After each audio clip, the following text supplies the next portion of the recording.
ఒక్కటి మాత్రం గట్టిగా చెప్పగలుగుతా కావ్య, నేను ఉన్న రోజులు నేను మ్యాక్సిమం హ్యాపీగా ఉంచడానికి ట్రై చేస్తా. నువ్వంటే నాకు అంత ఇష్టం. I love you Kavya. ఏంటి కార్తీక్ ఇంత పెద్ద షాక్ ఇచ్చినావు? నేను ఎప్పుడు ఆ ఉద్దేశంతో చూడలే నిన్ను. ఏంటి కావ్య, ఇన్ని రోజులు మన ఫ్రెండ్షిప్లో నా లవ్ నీకు ఎప్పుడు అర్థం కాలేదా?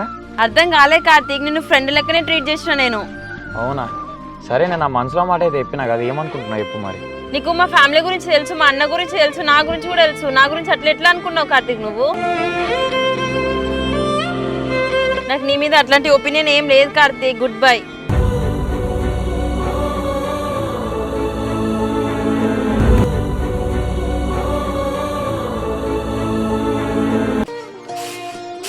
అమ్మా, ఏంది బిడ్డ? అమ్మ సురేష్ గారు మనకు సంబంధం చెప్పిండు చూడే, గవర్నమెంట్ సంబంధం, అది క్యాన్సిల్ చేసిండు. ఎందుకు బిడ్డ, ఎందుకు క్యాన్సల్ అయింది?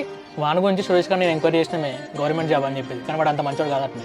గట్లాటోడైతే అద్దు తీ బిడ్డ, అంతలా అయితే ఏమెత్తిపోతా అంటే చెల్లెకు మంచి సంబంధం వచ్చినప్పుడే చేద్దాం తీ. సరే అమ్మా, చెల్లెని బంగారు లెక్క చూసుకుంటానికే తీసుకొచ్చి పెళ్లి చేస్తానే.